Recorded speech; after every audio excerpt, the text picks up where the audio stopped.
దీన్ని ఎట్లా చూడాలి?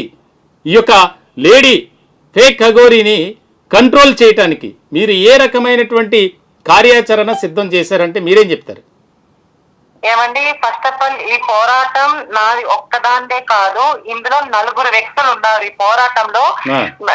ఈ పోరాటంలో మేము నలుగురు మంది ఉంటే మిగతా యావత్ దేశం ప్రపంచం అందరూ మనుషులు అఘోర వైపు ఉన్నారు ఒకప్పుడు. ఈ పోరాటంలో ఫస్ట్ ముందుకొచ్చింది కాశీలో ఉన్న బాలకృష్ణ గురూజీ గారు. అవును. నెక్స్ట్ జోగిని సంధ్య గారు. దాని తర్వాత నేను శివరుద్ర గారు. ఈ నలుగురం మేము ఈ పోరాటం చేస్తున్నాం కాబట్టి ఈ విషయం ఇంతవరకు మేము తీసుకొని వచ్చాము. ఫస్ట్ ఆఫ్ ఆల్ ఈ పోరాటంలో మేము నలుగురు ఉన్నాం. ఈ యావత్ ప్రపంచం అంతా ఒకవైపు ఉంది. కానీ ఈ రోజు ప్రతి ఒక్కరము ఈ పోరాటంలో మమ్మల్ని చాలా మంది గుర్తిస్తున్నారు, అప్సెట్ చేస్తున్నారండి. అదే అండి, మేము ముందు నుంచి చాలా మంది నలుగురు వ్యక్తులు అన్నాం కదా, మేము నలుగురు పోరాడుతూనే ఉన్నాం. కాశీ నుంచి బాలకృష్ణ గారు కూడా పోరాడుతున్న ప్రతి అప్డేట్ ఇస్తూనే ఉన్నాం. జనాలు ఎవరు నమ్మలేదు.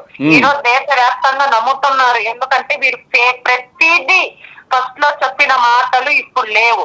దేవుళ్ళ మీద ఒట్టేయడము, సనాతన ధర్మాన్ని చెప్పడము, ఆడపిల్లలు రక్షిస్తానడం, లాస్ట్ వీడ ఆడపిల్లలు ఎత్తిపోతున్నారు. ఏం చెప్పాలండి, దేశవ్యాప్తంగా ఈ రోజు చాలా సిగ్గుచేటుగా ఉంది. ఎందుకంటే వీడు చేస్తున్న అరాచకాలు